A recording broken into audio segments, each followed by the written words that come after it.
ಎಲ್ಲರಿಗೂ ನಮಸ್ಕಾರಗಳು. ನಾವು ಸರ್ಕಾರಿ ಪ್ರೌಢಶಾಲೆ ಗೌನಹಳ್ಳಿ 10ನೇ ತರಗತಿ ವಿದ್ಯಾರ್ಥಿಗಳಿಂದ ನಿಮ್ನ ದರ್ಪಣ ಪ್ರಯೋಗ ಮಾಡಲಿದ್ದೇವೆ.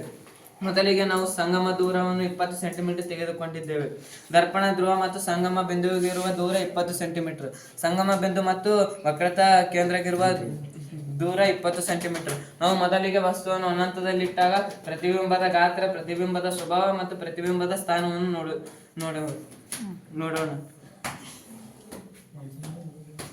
ನಾವು ವಸ್ತುವನ್ನು ಅನಂತದಲ್ಲಿ ಇಟ್ಟಾಗ ಪ್ರತಿಬಿಂಬದ ಸ್ಥಾನ ಸಂಗಮ ಬಿಂದು ಎಫ್ ನಲ್ಲಿ ಮೂಡಿದೆ. ಇದು ಅತ್ಯಂತ ಚಿಕ್ಕದಾದ ಚುಕ್ಕೆ ಗಾತ್ರ ಮತ್ತು ಸತ್ಯ ಮತ್ತು ತಲೆಕೆಳಗಾದ ಪ್ರತಿಬಿಂಬದ ಗಾತ್ರವಾಗಿದೆ.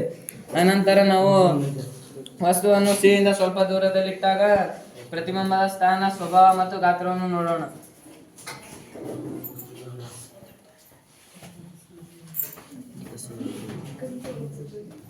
ವಸ್ತುವನ್ನು ಸಿ ಯಿಂದ ಸ್ವಲ್ಪ ದೂರದಲ್ಲಿಟ್ಟಾಗ ಪ್ರತಿಬಿಂಬದ ಗಾತ್ರ ಚಿಕ್ಕದಾದ, ಪ್ರತಿಬಿಂಬದ ಸ್ವಭಾವ ಸತ್ಯ ಮತ್ತು ತಲೆಕೆಳಗಾದ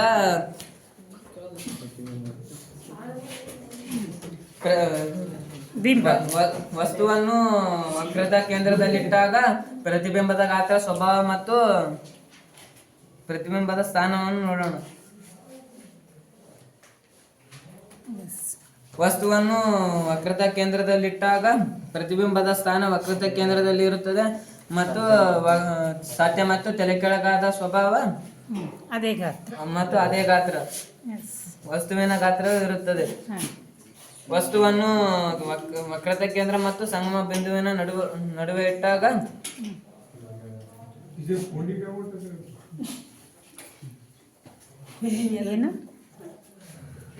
ವಸ್ತುವನ್ನು ವಕ್ರತಾ ಕೇಂದ್ರ ಮತ್ತು ಸಂಗಮ ಬಿಂದುವಿನ ನಡುವೆ ಇಟ್ಟಾಗ ಪ್ರತಿಬಿಂಬದ ಸ್ಥಾನ ಸಿ ಯಿಂದ ವಕ್ರತಾ ಕೇಂದ್ರದಿಂದ ಸ್ವಲ್ಪ ದೂರದಲ್ಲಿ ದೊಡ್ಡದಾದ ಮತ್ತು ಸತ್ಯ ಮತ್ತು ತಲೆಕೆಳಗಾದ ಸ್ವಭಾವ ಇರುತ್ತದೆ. ವಸ್ತುವನ್ನು ಸಂಗಮ ಬಿಂದುವಿನಲ್ಲಿಟ್ಟಾಗ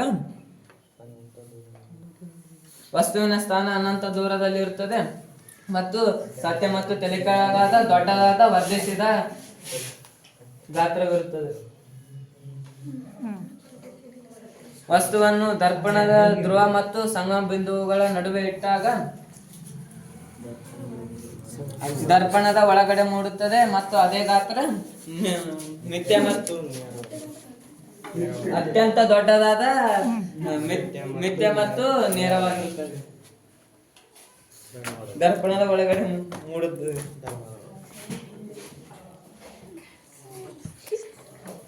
ಧನ್ಯವಾದಗಳು.